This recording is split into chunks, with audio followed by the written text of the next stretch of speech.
எல்லாருக்கும் வணக்கம். எனக்கு நம்மளை சுற்றி இருக்கிற சில விஷயங்களை பற்றி பேசணும்னு நான் நினைக்கிறேன். இது ரொம்ப முக்கியமாக இருக்குது. இந்த நம்ம வளரக்கூடிய இந்த சமூகம் அல்லது நம்ம ஜெனரேஷன் இருக்காங்க, நம்ம மக்கள், இவங்களுக்கு இந்த சோசியல் மீடியா இது ஒரு 30% தான் இருக்கலாம். அதாவது அதனுடைய தாக்கம் அல்லது இன்ஃப்ளூயன்ஸ் அப்படின்னு சொல்லப்பட்டது. ஆனால் அதை இப்பயே அட்ரஸ் பண்ணணும் அப்படின்னு நான் நினைக்கிறேன். அதுக்கு தேவை இருக்கா, இல்லை ஏன் அதை பேசணுமா, அது ஒரு பேசுபொருள் தானா அப்படியெல்லாம் நீங்கள் எல்லாம் கேட்கலாம். அது எல்லாத்தையும் விவாதமாக அவங்க முன்னாடி நான் வச்சுருவேன். நான் கவனித்த அல்லது இப்போ நடந்துகிட்டு இருக்கிற ஒரு கால சூழலில் ஆன்லைன், அதாவது இணைய வழியிலான மக்களுக்கு சில கருத்துக்களை சொல்கிறது, அது ஆழமான அறிவியல் சிந்தனைகளாக இருக்கலாம், இல்லை அன்றாட வாழ்வியலில் பயன்படுத்தப்படக்கூடிய ஒரு பொருட்களை சார்ந்த அறிவாக இருக்கலாம். இப்போ ஒரு ஃபோனை ரிவ்யூ பண்ணுறது அல்லது ஒரு கடைகளை குறித்தான கடைகளை அறிமுகப்படுத்துவது, சில கருத்துக்களை மக்களுக்கு கொண்டு போய் சேர்க்கிறது, விழிப்புணர்வு ஏற்படுத்துவது, செய்திகளை கொண்டு போய் சேர்க்கிறது, அல்லது ஒரு என்டர்டைன்மெண்ட் பேஸ் நிறைய பொழுதுபோக்கு அம்சங்கள் நிறைந்த அது உள்ள சில கருத்துக்களை சொல்கிறது. அதை பார்த்துட்டு அந்த பார்க்குற மக்கள் கேளிக்கைகளில் அதை பயன்படுத்துகிறதா இருக்குது. அதில் எந்த ஒரு குழப்பமும் இல்லை. அது ஒரு கேளிக்கையாகவும் கருத்துக்களை பெரிய அளவு தாக்கத்தை ஏற்படுத்தலைன்னா அதில் பிரச்சனை இல்லை. அதை எல்லாரும் செய்யட்டும். அது ஒரு பிளாட்ஃபார்ம், அது ஒரு வழி மக்களை சென்றடைவதற்காக. ஆனால் இதில் நடக்கிற தவறான விஷயங்கள் எல்லாம் என்னென்ன இருக்குது அப்படிங்கிறத நாங்கள் பட்டியலிட போகிறேன். அந்த பட்டியல்களில் பலரிடம் கொண்டு போய் சேர்க்கிற வேலையை பொதுமக்கள் தான் ஆகிய நீங்கள் தான் செய்கிறீங்க. இதுக்கு ஒரு உதாரணம் நான் சொல்கிறேன்.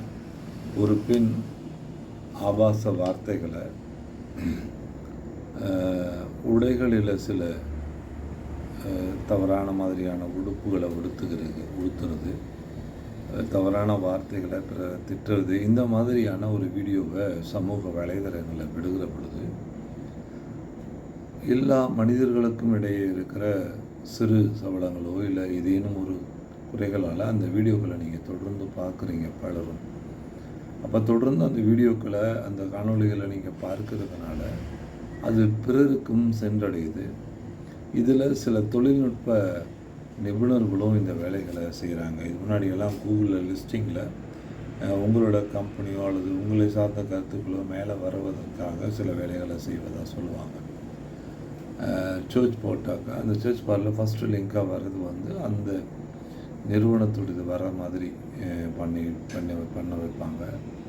அதே மாதிரி நீங்கள் ஜஸ்ரேல் மாதிரியான தேடுதல் பொறிகளில் எடுத்தாங்கன்னா உங்களோடது முதல்ல வர மாதிரி பண்ணுவாங்க. அதுக்கு கூடுதல் பணத்தை அவங்க பெறுவாங்க. இது வளமையாக நடந்துகிட்டு இருக்குது. இப்போ நீங்கள் பலரும் ஒரே காணொலியை பார்க்கும்போது அந்த காணொலி இன்னொரு 11வது நபருக்கு சஜஷன் அப்படின்னு முன் வரக்கூடிய ஒரு வீடியோ, ஒரு காணொலியாக மாறிடுது. அப்போ நீங்கள் ஒரு தவறான ஒரு வீடியோவை நீங்கள் பார்க்குறதால, காணொலியை நீங்கள் பார்க்குறதால அது இன்னும் பலருக்கு போய் சேரக்கூடிய வேலையை நீங்கள் செய்கிறீங்க. அந்த காணொலியில் உங்களே அறியாமல் ஏதேனும் தவறான கருத்துக்களோ தவறான பிரயோகங்களோ அது பலருக்கு பயன்படாத, பலருக்கு தீமை செய்யக்கூடியதாக இருந்ததுன்னா நீங்களும் இந்த சமூக பொறுப்பிலிருந்து நீங்கள் விலகிய நபராக நான் பார்க்குறேன். இதில் என்னெல்லாம் நடக்குதுங்கிறத முதல்ல சொல்லிடுறேன். அதுக்கப்புறமா அதில் ஒவ்வொன்றா நான் டிஸ்கிரைப் பண்ணுறேன். ஒரு தவறான நபர் எந்த வேலைக்கும் போகிறதில்ல, சமூக பொறுப்புணர்ச்சி இல்லை. ஆனால் இந்த மக்கள் எதை பார்ப்பாங்களோ, ஒரு குழாயடி சண்டையை பார்ப்பாங்க, தவறான வார்த்தைகளை இன்னொருத்தன் அர்ச்சனை பண்ணுறத உட்காந்து வேடிக்கை பார்ப்பாங்க, ஸ்பெக்டேட்டராக இருப்பாங்க. இப்படி ஜாதி சண்டை நடப்பதற்காக ஒரு மைதானத்தை வடிவேல் நடித்த கதாபாத்திரம் திறக்கிறதோ அந்த மாதிரி சமூக ஊடகங்களில் அதை நான் பார்க்குறேன். அடுத்தவனை கேவலமாக திட்டுகிற ஒரு இடத்துல 500 பேர் குழுமி வேடிக்கை பார்க்குற இடத்துல இருப்பதையும் 4 பேர் மட்டும் பேசுகிற இடத்துல இருப்பதை பார்க்க முடியுது. ஸோ அப்போ அந்த நபர் சமுதாய அறிவற்ற அந்த நபர் என்ன சொல்கிறதுக்கு வெளிச்சம் பெறாரு. அது மிகவும் தவறான ஒரு முன்மாதிரியாக இருக்கும். அதை பார்த்து இன்னொருத்தரும் அதை மாதிரி பேசினா நமக்கும் கூட்டம் கூடுங்கிறத பின்பற்றுறதை நான் பார்க்குறேன். அதை அந்த உக்காந்துருக்கிற ஒவ்வொரு கேட்பாளரும் ஒரு பெண்ணை குறித்தோ ஒரு ஆணை குறித்தோ இல்லை வேறொரு நபரை குறித்தோ பேசுகிறதை கொண்டாடுகிற அந்த நபராக தான் நான் அவங்கள பார்க்குறேன். அவர்கள் இந்த சமுதாயத்தினுடைய பிணி அல்லது சமுதாயத்தினுடைய கேடு அப்படிங்கிறத பார்க்குறேன். அதுக்கடுத்து இந்த சாகசங்கள் என்கிற பெயரில் வாகனங்களை அளவுக்கு அதிகமான வேகத்தில் இயக்குவது, இயக்கக்கூடாத இடத்துல இயக்குவது, முறையான பயிற்சியோ முறையான உபகரணங்களையோ பயன்படுத்தாமல் இயக்குவது, 50 கிலோமீட்டர் போக வேண்டிய இடங்களில் 200 கிலோமீட்டரில் இருசக்கர வாகனத்தை இயக்குவது, 3 பேரோடு பயணிப்பது, தலைக்கவசங்கள் இதெல்லாம் அணியாமல் சாகசங்கள் புரிவது, பிறருக்கு முன்மாதிரியாக மாறுகிறது. இது இந்த சமூகத்தினுடைய ஆகச்சிறந்த கெடுதல் விளைவிக்கக்கூடிய தீமை பயக்கக்கூடிய ஒரு செயலாக நான் பார்க்குறேன். அதை பார்த்துட்டு அந்த இன்ஃப்ளூயன்சர்னு சொல்லக்கூடிய அறிவற்ற அந்த நபர்கள் செய்கிற செயல்களை பார்த்துவிட்டு இங்கே இருக்கிற விடலைகள் 20 வயது இருக்கிறவர்கள் அதை முன்னெடுப்பதை என்னால் பார்க்க முடியுது. அந்த வீடியோக்களை நீங்கள் பகிர செய்கிறீங்க, தொடர்ந்து பார்க்குறீங்க. வயதானவர்கள் எல்லா வயதுள்ளவர்களும் அதை பார்த்துட்டு சிலாய்க்கிறீங்க. இந்த குழந்தை இந்த பையன் இவ்வளோ வேகமாக இந்த வாகனத்தை இயக்குறாங்கிற அடிப்படையில் அதை பகிர்ந்து அதை ஒரு சென்சேஷனலாக வைரலாக ஆக்கி பலரையும் அதை பீடிக்க வைக்கிறீங்க. அந்த வாகனத்தை பெறுவதற்கான முயற்சியில் அவங்கள இறங்க வைக்கிறீங்க. இந்த பெற்றோர்களுக்கு பொருளாதார சுமையை ஏற்படுத்துகிறீங்க. நீங்களும் இந்த சமூகத்தினுடைய கேடுகளாக வருவீங்க. இல்லை பேப்பாயிலே அப்படின்னு ஒரு பேசக்கூடிய ஒரு நபரை தொடர்ந்து நீங்கள் ஆதரித்து அவருக்கான ஒரு சமூக வெளிச்சத்தை கொடுத்து அதை அந்த வார்த்தையை தமிழகத்தினுடைய முழு பகுதிகளிலும் பலரும் பயன்படுத்தக்கூடிய வகையிலான வெளிச்சத்தை போட்டு காட்டின யாரெல்லாம் அதை செய்தீர்களோ, அந்த காணொளிகளை பரப்பினீர்களோ, அந்த காணொளிகளை தொடர்ந்து பார்த்து ஆதரவளித்தீங்களோ அவர்களும் இந்த சமூகத்தினுடைய எதிரிகள் தான் அப்படிங்கிறது என்னோட ஒரு பார்வை. சரி, இவங்கெல்லாம் பிரபலமாகிடுறாங்க. இந்த மாதிரியான வகையறாக்கள் நிறைய பேர் பிரபலமாகிடுறாங்க. இந்த பிரபலம் ஆனதுக்கு அப்புறமா இவங்க ஒரு சேட்டைகளை செய்கிறாங்க. என்ன சேட்டைகளை செய்கிறாங்க? பெய்டு ப்ரொமோஷன்ஸ்னு சொல்கிறாங்க. அதாவது பணம் வாங்கி கொண்டு உங்களுக்கு நான் விளம்பரம் செய்வேன்னு சொல்கிறாங்க. இதில் எதுக்கெல்லாம் விளம்பரம் செய்கிறாங்க? கடைகளை விளம்பரப்படுத்துகிறாங்க, உணவகங்களை விளம்பரப்படுத்துகிறாங்க, அரசியல் ரீதியான சில நபர்களை தங்களை பிரபலப்படுத்துறதுக்காக அவங்களோட பயணிக்கிறாங்க. இப்படி பல பிரபலப்படுத்துறதுக்கு இப்போ ஒரு ரம்மிக்கு ஒரு வாய்ஸ் கொடுக்குறாங்க. ரம்மியை விளையாடுங்கன்னு சொல்லிட்டு, ஆன்லைன் விளையாட்டுகளை விளையாடுங்கன்னு சொல்லிட்டு அதுக்கு இவங்க குரல் கொடுக்குறாங்க. ஒரு இடத்துக்கு போயிட்டு இப்போ கல்லூரிகளுக்கு பிரபல அழைப்பாளர்களாக அழைக்கப்பட்டு மேடைகளை அவங்களுக்கு கொடுக்குறாங்க. தவறான முன்னுதாரணங்களாக இவங்களையெல்லாம் ஆக்குறாங்க, கல்லூரிகளே ஆக்குறாங்க. அந்த கல்லூரி ஒரு சோசியல் மீடியாவில் வீடியோக்களை போட்டு இதையும் ஒரு கண்டென்ட்டை வைத்து மக்களிடம் போய் சென்றடைஞ்சு பின்புலத்தை பயன்படுத்தி அந்த தன்னுடைய முகத்தை பிரதானப்படுத்திட்டு அந்த நபரை ஒரு கல்லூரிக்கு அழைப்பது என்பது ஒரு கல்லூரி செய்கிற மிகச்சிறந்த கேடுகட்ட செயல்களில் அது ஒன்றாக நான் பார்க்குறேன். அது அங்கே படிக்கிற அந்த பெண்கள், ஒரு சிறு பெண்கள், அது சோசியல் மீடியாவில் இருக்கிற ஒரு நபரை பார்த்தோம், ஃபோட்டோ எடுத்து அது தன்னுடைய அக்கௌண்ட்டில் போடும்போது ஒரு சம்பாசனைக்கு அது வழிவகுக்குங்கிறதுனால அந்த பெண்கள் அதை செய்கிறாங்க. அவங்களுக்கு நீங்கள் வாய்ப்புகளை கொடுப்பது என்பது இன்னும் பலரை இந்த மாதிரியான அறிவற்றவர்களை தலைவர்களாகவோ அல்லது பிம்பங்களாகவோ உருவாக்குற செயல்பாடுகளை செய்கிறீங்க. இது முடிஞ்சிடுது. இதுக்கடுத்து இங்கே எல்லாரும் சேர்ந்து உழைத்து முன்னேற முடியாதுங்கிற ஒரு கட்டமைப்பை இங்கே உருவாக்கியிருக்கீங்க. எனக்கு 23 வயதில் இருக்கிற ஒரு பையன்கிட்ட நான் பேசும்போது, வேலைக்கு போய் வெற்றி பெற முடியாது, ஒரு இடத்துல தொடர்ந்து வேலை செய்து தன்னை ஒரு ஒரு நல்ல மனிதனாகவோ பணம் ஈட்டக்கூடியவனாகவோ தன்னை மாற்றிக்க முடியாது, அதுக்கு வழிகள்லாம் வேறு வேறு வழிகள் இருக்குது அப்படின்னு நீங்கள் எல்லோரும் அவனை நம்ப வச்சுருக்கீங்க. ஒரு இடத்துல காலையில் வேலைக்கு போகணும், கொஞ்சம் வேலைகளை கற்றுக்கணும், ஒரு தொழில் ரீதியான தொழில்களை கற்றுக்கணும், அதில் அடுத்தடுத்துக்கு போகணும் அப்படிங்கிறது காலங்காலமாக இருந்ததை இந்த சமீப காலங்களாக உடைச்சி எடுத்துருக்கீங்க. ஒரு சிலர் 100 பேரில் ஒரு 3 நபர்கள் அந்த மாதிரி வெற்றியை ஈற்ற முடியுது, பார்க்க முடியுது. ரியல் எஸ்டேட்லேயோ இல்லை ஒரு அரசியல்வாதிக்கு கூட போய் நின்னோ ஏதேனும் ஒரு கருத்துக்களை செஞ்சு சோசியல் மீடியாலேயோ ஒரு நியூஸ் சேனல் ஆரம்பித்து அதில் ப்ரமோஷன்ஸை போட்டு அதில் ஒரு பணத்தையோ ஏதேனும் ஒரு வகையில் தன்னை பெரிய ஆளாக்குகிற முறையில் கண்டுபிடிச்சி ஒரு 3 பேர் வெற்றி பெற்றுட்டு நினச்சா வேலைக்கு போகலாம், எப்போ வேணாலும் இஷ்டத்துக்கு இருக்கலாம், ஒரு நல்ல வாகனத்தை வாங்கிக்க முடியுங்கிறத இங்கே பரப்பி வச்சுருக்காங்க. அவர்கள் ஒரு தவறான முன்னுதாரணமாகி அந்த 3 பேர் 97 பேரை கெடுக்கிறத நான் பார்க்குறேன். ஸோ இது எல்லாத்தையும் செய்கிறது அதை பார்க்குற மக்களாகிய நீங்கள் தான். இதுக்கு அடுத்து ஒன்று மிக மோசமான ஒன்று இருக்குது. இதை நான் நேரடியாகவே அனுபவிச்சிருக்கேன். சார், நான் ஒரு செய்தி சேனல் வச்சுருக்கேன், உங்களுக்கு விளம்பரப்படுத்துகிறேன், இதெல்லாம் போர்ட்ஃபோலியோ இருக்குது சார், இந்த மாதிரி 3 பேக்கேஜ் இருக்குது, நீங்கள் எந்த பேக்கேஜ் எடுத்துக்கிறீங்களோ அந்த பேக்கேஜில் உங்களுக்கு நான் ப்ரமோஷன் பண்ணி கொடுக்குறேன், இதுக்கு இவ்வளோ பேமெண்ட்டுன்னு என்கிட்ட கேட்குறேன். இல்லைப்பா, இதுக்கு இதில் விருப்பம் இல்லை, நான் வரல அப்படின்னு சொல்லிடுறேன். அதுக்கப்புறம் 2வது ஒரு 3வது முறை வரும்போது என்னோட பிரச்சனையோடு வரான். நீங்கள் செய்த சேவையில் குறைபாடு இருக்குது, இது சரியில்லை, உங்கள் வேலையாட்கள் இதெல்லாம் செஞ்சது சரியில்லை, இதை நான் ஒரு செய்தியாக போட்டோன்னா என்ன நடக்கும் தெரியுமா உங்களுக்கு அப்படின்னு நான் சோசியல் மீடியாவில் பயணிக்கிற என்கிட்டயே அவன் த்ரெட்டன் பண்ணுறான். இந்த மாதிரியான குறைபாடு இருக்குது உங்களோட நிறுவனத்தில், இதை செய்தியாக்கினா அது உண்மையாக பொய்யான்னு தெரியறதுக்கே ஒரு 10-20 நாள் ஆகும். ஸோ அதுக்கப்புறமா நீங்கள் அதை வச்சு இன்னுமே பண்ண முடியாது, அதனால் என்னை பகச்சிக்காதீங்க நீங்கள் அப்படின்னு சொல்லிவிட்டு பிளாக்மெயில் பண்ணுறான். உன்னால் என்ன பண்ண முடியுமோ பண்ணிக்கோப்பா அப்படின்னு நான் முதல்ல சொல்லிட்ட பிறகாக, உன்னை விட எனக்கு கூடுதலான தன்மை இருக்குது சோசியல் மீடியாவில், அதை கவுண்டர் பண்ணிக்க எனக்கு முடியும், உன்னால் எதையும் செய்ய முடியாது, பார்த்துக்கோன்னு நான் சொன்னதுக்கு அப்புறமா அவனோட டோன் லைட் டவுன் ஆகுது. இதை பற்றின எந்த அறிவும் இல்லாதவர்கள் என்ன செய்ய முடியும் அப்படின்னு நீங்கள் பாருங்கள். இதுதான் செய்தி சேனல்கள் அப்படிங்கிற போர்வையில் நான் என்னுடைய மொபைல் ஃபோனை சர்வீஸ் செய்வதற்காக சாம்சங் ஷோரூமுக்கு போனப்போ அங்கே ஒரு நபர் அந்த ஷோரூமையே அதகலப்படுத்தி கொண்டிருந்தார். அவர் யாருன்னு பார்த்தா ஒரு டேக் போட்டிருக்காரு. அவர் ஒரு செய்தியாக அந்த செய்தி சேனலில் நான் கேள்விப்பட்டதே இல்லை, பல காலமாக நான் செய்திகளை பார்க்கக்கூடியவனாக இருக்கிறேன்.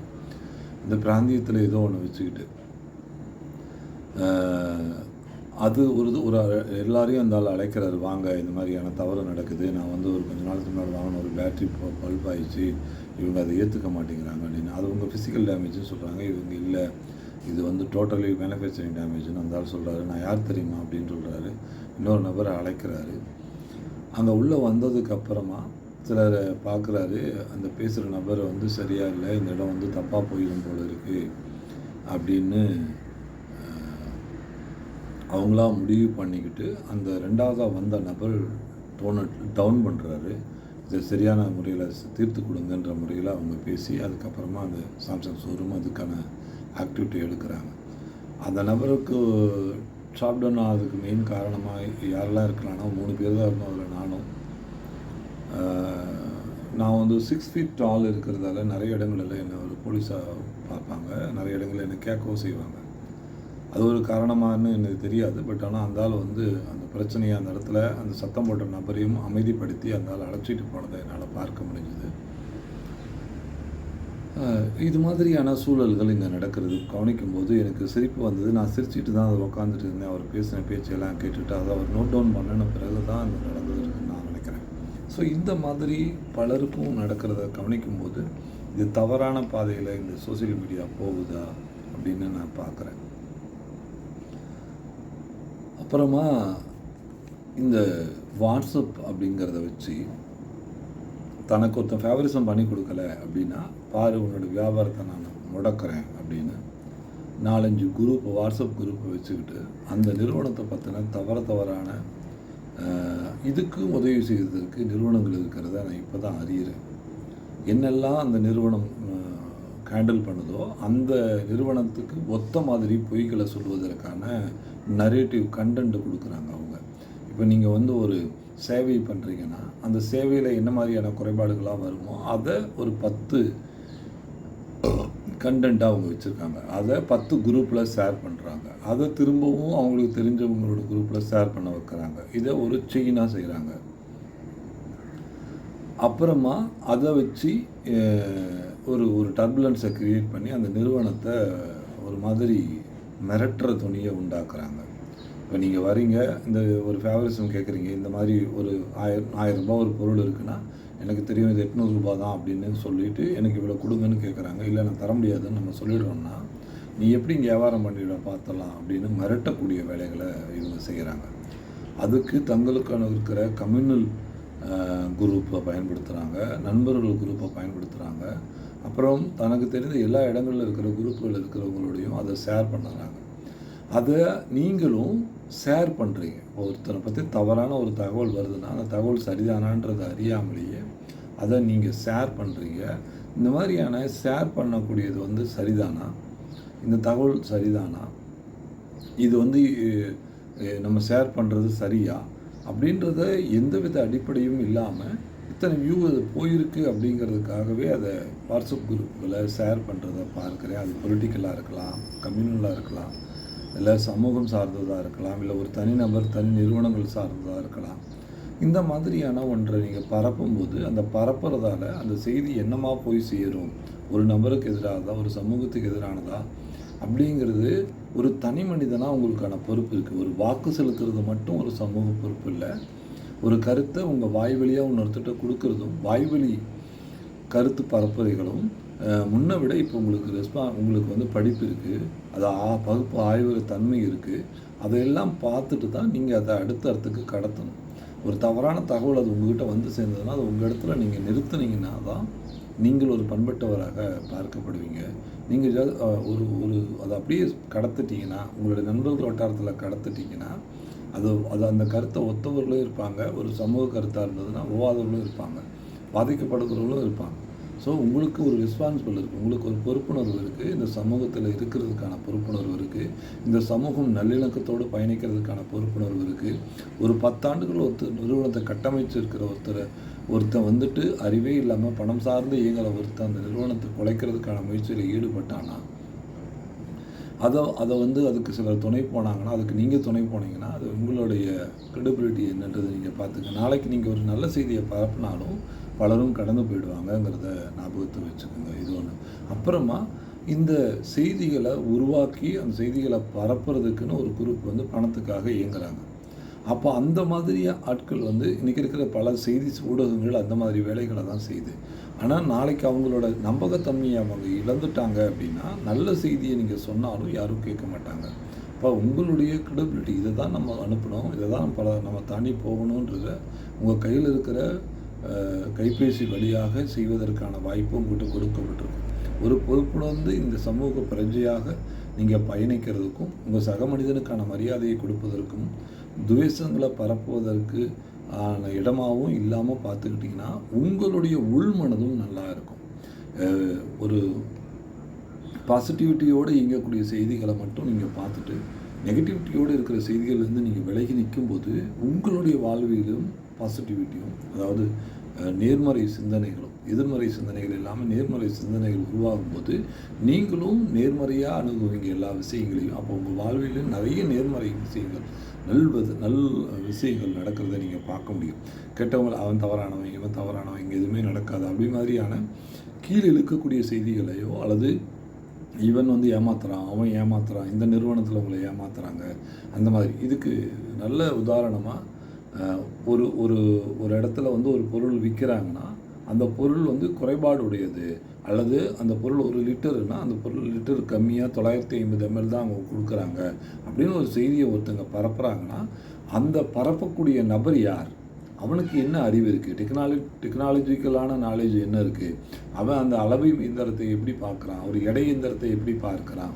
இப்போ இன்றைக்கி நீங்கள் வாங்கக்கூடிய பொருட்களை வந்து நீர்ம பொருட்கள் ஒரு மாதிரியான அளவீடும், திடப்பொருட்களுக்கு ஒரு மாதிரியான அளவீடும், வேறு வகையான பொருட்களுக்கு ஒரு வகையான அளவீடும் இது மாதிரி இருக்குது. அப்போ அந்த அளவீடுகள் எல்லாம் வந்து ஓரளவுக்கு நிர்ணயம் செய்யப்பட்டு தான் இங்கே விற்கிறாங்க. அப்படி அவங்க குறைபாடு உள்ளதாக இருக்குது அப்படின்னா நீங்கள் டவுட் வந்தால் நீங்கள் இன்னொரு இடத்துல போய் அதை வந்து சோதித்து பார்த்துட்டு அந்த இடத்த தவிர்த்துடுங்க. அது மாதிரியான நாட்கள் ஆட்டோமேட்டிக்காக குறைஞ்சிடுவாங்க. இதுதான் நடைமுறை. ஆனால் அவங்க கொடுக்குறாங்களா கொடுக்கலையான்னு தெரியாமல் ஒரு நபர் எங்கேயோ உட்காந்துக்கிட்டு ஏகத்துக்கான ஒரு கருத்தை வெளியிடுறாருன்னு வச்சுக்கோம். இப்போ வந்து ஒரே வேலையை ஒரு 10 வகையான நபர்கள் அந்த வியாபாரத்தில் ஈடுபடுறாங்க.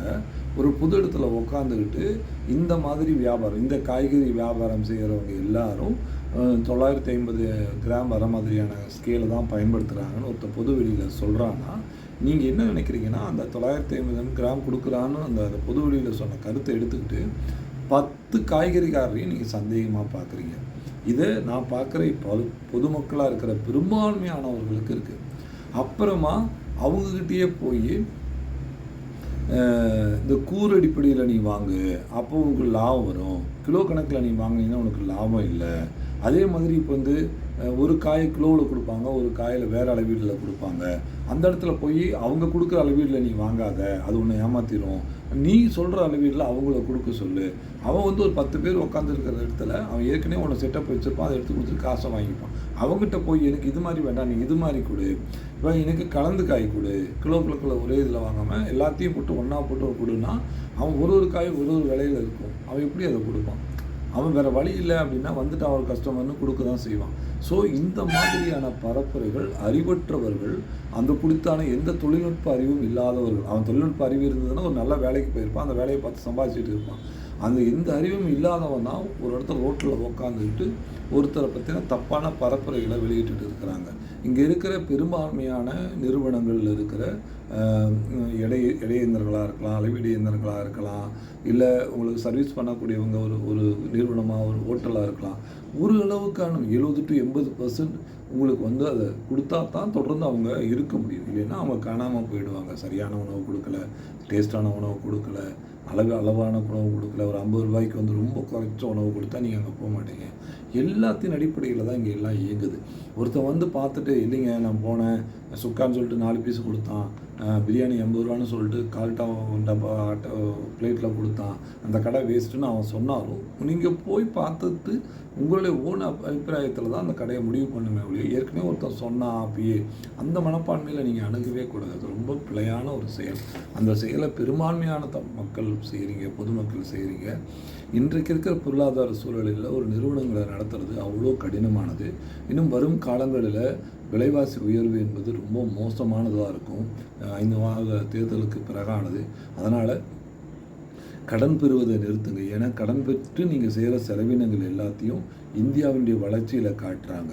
அதனால் அப்போ தவறான ஒரு வளர்ச்சியை காட்டுறதுக்கு யாரெல்லாம் கடன் வாங்கி செலவு பண்ணுறீங்களோ, 10,000 ரூபாய் வருமானம் உள்ளவர்கள் 30,000 ரூபாய் கடன் வாங்கி செலவு பண்ணிங்கன்னா நீங்கள் இந்த நாட்டினுடைய எதிரிகளாக நான் பார்க்குறேன்.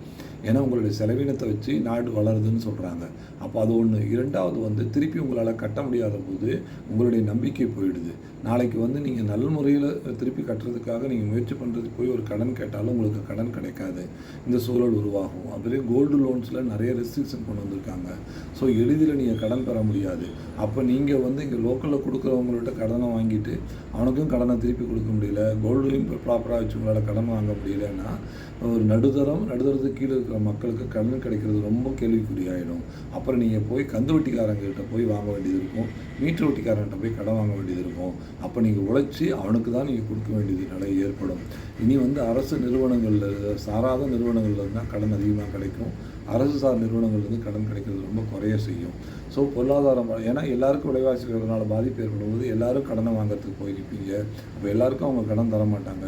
அப்போ ரெஃப்கோ ரேட் மாறும்போது விலைவாசி உயர்வினாலையும் பொருளாதார வீக்கத்தினாலையும் மறுபடியும் ரெஃப்கோ ரேட்டு அதிகரிக்கும். ரெஃப்கோ ரேட் அதிகரிக்கும் போது வங்கிகள் தன்னுடைய வட்டி விகிதங்கள் அதிகரிக்கும் போது அப்போ உங்களுடைய ஹோம் லோன், வீட்டு கடன்கள், பர்சனல் லோன் கடன், எல்லா கடன்களோட வட்டி விகிதமும் உயரும். அப்போ வட்டி விகிதம் உயரும்போது நீங்கள் கட்டுற இஎம்ஐயும் உயர ஆரம்பிக்கும்.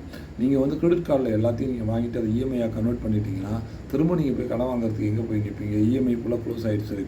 கிரெடிட் கார்டில் இருக்கிற பேலன்ஸ் எல்லாமே லிமிட் எல்லாமே க்ளோஸ் ஆகிடுச்சுன்னா இஎம்ஐ வந்து என்ன செய்ய போயிடுச்சுன்னா யார்கிட்ட போய் கடன் வாங்க? உங்கள் செலவினங்களை குறைக்க வேண்டிய சரியான தருணம் இது.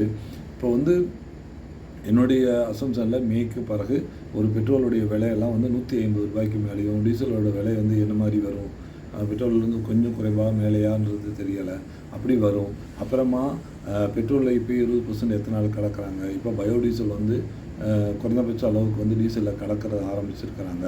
அப்போ அதெல்லாம் அந்த வாகனங்கள் எல்லாம் என்ன மாதிரியான மாறுதலுக்கு உட்படும், அது வாகனங்கள் எவ்வளோ செலவினங்களை வைக்கும், உங்களுக்கு பல செலவினங்கள் இனி வர ஆரம்பிக்கும் தொடர்ந்து. ஸோ நீங்கள் உங்களை தகவமைச்சிக்கிட்டு குறைந்த செலவுகளை செய்துட்டு ஆடம்பரம் இல்லாத வாழ்வியல் முறைகளை வச்சுக்கிட்டு குறைந்தபட்ச வீடுகளில் ரொம்ப பெரிய அளவுக்கான லக்ஸூரியஸாக ஆடம்பரமாக என்ன சொல்லுவாங்க, உள்ளுக்குள்ளே வந்து தேவைக்கற்ற அலங்காரத்திற்காக செலவு செய்வது, பகட்டுக்காக செலவு செய்வது, இந்த மாதிரி சோஃபா என்னை வந்து சோஃபா விட உங்கள் வீட்டில் இருக்குன்னா அது லக்ஸூரியஸில் தான் செய்கிறோம். ஏன்னா நம்ம சோஃபா இல்லாமல் தான் வாழ்ந்துருக்கோம். அந்த சோஃபா வந்து ஒரு ஒரு பணக்காரனுக்கான அடையாளம் தான். சோஃபானா ஆண்டை தான் சோஃபாவில் உட்காந்துருப்பான், முன்னாடி போயிட்டு நம்ம எல்லாம் நின்றுட்டு இருப்போம். இதுதான் காலகாலமாக நடக்குது. அந்த சோஃபாவை நம்ம வீட்டுக்குள்ளே கொண்டு வந்துட்டால் நம்ம ஆண்டை ஆகிட மாட்டோம். நம்ம ஆண்டைங்கிறது வேறு வகையில் தான் நம்ம காட்டணும். ஸோ அதனால் சோஃபா, லக்ஸூரியஸான பொருட்கள், நம்மளுடைய பாரம்பரியமான பொருட்கள் வந்து விலகி அதில் இருக்கிற வெப்பத்தை கடத்துறதுக்காக ஏசிக்கு மாறி, ஆர்சி பில்டிங்களுக்கு மாறி பல செலவினங்களை கூட்டி நம்மளுடைய இன்னும் வந்து மின்சார கட்டணங்களுக்கான உயர்வுகள் வழிவகுக்க எல்லா வேலையும் செய்யணும். ஏன்னா இப்போ சம்மர் வந்துருச்சு, எல்லோரும் மின்சாரத்தை பயன்படுத்த போகிறோம். இப்போ மின்சார தேவையை அதிகரிக்க போகுது. அப்போ அது பற்றாக்குறைக்கு இவங்க வெளியில் போய் கிரிட்டில் வாங்குவாங்க. அப்போ அதிகபட்ச விலையை கொடுத்து வாங்கும்போது அதுவும் தேர்தலுக்கு பிறகு வந்து ஒரு மின்சார உயர்வு, கட்டண உயர்வை நீங்கள் எதிர்பார்க்கலாம். ஃபியூலில் விலை உயர்வு எதிர்பார்க்கலாம், கேஸில் விலை உயர்வு எதிர்பார்க்கலாம், டோலில் இன்னொரு விலை உயர்வு எதிர்பார்க்கலாம். டோல் விலை உயரும்போது பொருட்களோட விலை உயரும். பொருட்களோட விலை உயரும் பொழுது இப்போ மிடில் ஈஸ்டில் நடக்கிற சண்டைகளால் வாட்டர் பாட்டிலோட விலை உயருது. அப்புறமா உரங்களோட விலை உயருது. எல்லா விலைகளும் உயருது. இதில் நீங்கள் போயிட்டு போனோன்னே ஒரு ஸ்கேன் எழுதுகிறாங்க, எல்லா டாக்டரும் போய் ஸ்கேன் எழுதுகிறாங்க. ஆனால் அது தேவையில்லையாங்கிறது வந்து பெரிய சர்ச்சைக்குரியது. அதுக்கு பயன்படுத்தக்கூடிய ஹீலியம் கேஸ் வந்து மிடில் ஈஸ்ட்லேருந்து தான் வருது, அதனுடைய விலை உயருது. அதனால் வந்து இனி ஸ்கேன்களோட விலை வந்து பயங்கரமாக உயரப்போகுது. இப்படி எல்லா இதுலேயும் விலை உயரப்போகுது. உங்களுடைய செலவினங்கள் கூட போகுது. அப்புறம் ஆட்டோமேட்டிக்காக வந்து நீங்கள் மெடிக்கல் இன்சூரன்ஸ் போட்டுட்டு இருந்தீங்கன்னா மெடிக்கல் இன்சூரன்ஸோட ப்ரீமியம் உயரப்போகுது. மெடிக்கல் இன்சூரன்ஸ் வந்து இப்போ ஒரு 20% மக்களுக்கு தான் பயனாக இருக்குது. மீதி 80% பணம் வந்து அந்த கம்பெனிகளுக்கு தான் போகுது. அதனால தான் அரசுகள் அவங்களுக்கான ப்ரொமோஷன்ஸை பண்ணுறாங்க. ஸோ இந்த மாதிரியான நிலையில் தான் இந்த உலகளாவிய பொருளாதாரம் இருக்கிறதால இது எல்லாம் கருத்தில் கொண்டுக்கிட்டு தேவையில்லாத நபர்களுக்கான வெளிச்சத்தை போட்டு கொடுக்காதீங்க. அவர்கள் வந்து என்ன இந்த கட்சிக்காரன் கூப்பிட்டான், என்ன அந்த கட்சிக்காரன் கூப்பிட்டான், என்னை ப்ரொமோட் பண்ண சொன்னான் அப்படின்னு அவங்க அதை பொதுவெளியில் சொல்லி எனக்கு டிமாண்ட் இருக்குது, என்னை யாராவது கூப்பிடுங்கன்னு சொல்கிறாங்களா, இல்லை நான் ஒரு கட்சிக்கு தான் சப்போர்ட் பண்ணுவேன், உங்களுக்கெல்லாம் பண்ண மாட்டேன் அப்படின்னா பேரம் பேசுகிறாங்களா? சும்மா வெறுமே ஒரு 1000 2000 கொடுக்குறேன், உங்களுக்கு ஒரு வீடியோ போடுங்க, இல்லை 20,000 கொடு, அப்போ தான் உங்களுக்கு நான் வீடியோ போடுங்கிறதுக்காக பயன்படுத்திக்கிறாங்களா? அப்படின்ற பல காரணிகளை நம்ம வந்து ஆலோசிக்க வேண்டிய நிலையில் இருக்கோம் இன்றைக்கி சோசியல் மீடியாவில். அதனால் இந்த சோசியல் மீடியாவை பயன்படுத்தக்கூடியவர்கள் தேவையற்ற காணொளிகளை பார்க்குறத, பெண்கள் சார்ந்து இருக்கிற காணொளிகளை பார்க்குறத முடிஞ்ச வரைக்கும் தவிர்த்துருங்க. ஏன்னா நீங்கள் பார்த்து வச்சுட்டு பின்னாடி உங்கள் பையன் அந்த ஃபோனை எடுக்கிற பொழுது நீங்கள் ஏதேனும் அடல் கண்டனில் பார்த்துருந்தீங்கன்னா அதை அந்த பையன் பார்க்கறதுக்கான வாய்ப்புகள் ஏற்படும். அப்புறம் பசங்க கையில் ஃபோன் இருந்ததுன்னா அந்த ஃபோன் என்ன பார்க்குறாங்கங்கிறத நீங்கள் ரொம்ப கவனமாக பார்க்கணும். நீங்கள் பயன்படுத்துகிற ஃபோனில் நீங்கள் எல்லாம் என்னென்ன பார்த்தீங்களோ அதுதான் அங்கே வரப்போகுது. அல்காரிதம் அதெல்லாம் செட் பண்ணிவிடும். இப்போ ஃபேஸ்புக்கில் இருந்தாலும் சரி, எக்ஸில் இருந்தாலும் எதில் இருந்தாலும் அல்காரிதம் வந்து நீங்கள் எதை பார்க்குறீங்களோ அதை திரும்ப உங்கள்கிட்ட கொண்டு வந்து சேர்த்தும். அப்போ நீங்கள் ஒரு அடல்ட் கண்டென்ட்டை பார்த்தீங்கன்னா உங்கள் பையன் அதை எடுத்து பார்க்கும்போது அந்த அடல்ட் கண்டென்ட் தான் மேலே வரும். அது விடலை பையனாக இருந்தானா அதை வந்து அவனை எப்படி பார்க்கணும் அப்படின்னு நம்ம கவனிக்க வேண்டியதாக இருக்குது. ஸோ பல சூழலியல் சிக்கல்கள் இருக்குது. பெற்றோர்களுக்கு ரொம்ப ரொம்ப மோசமான காலகட்டம் இது.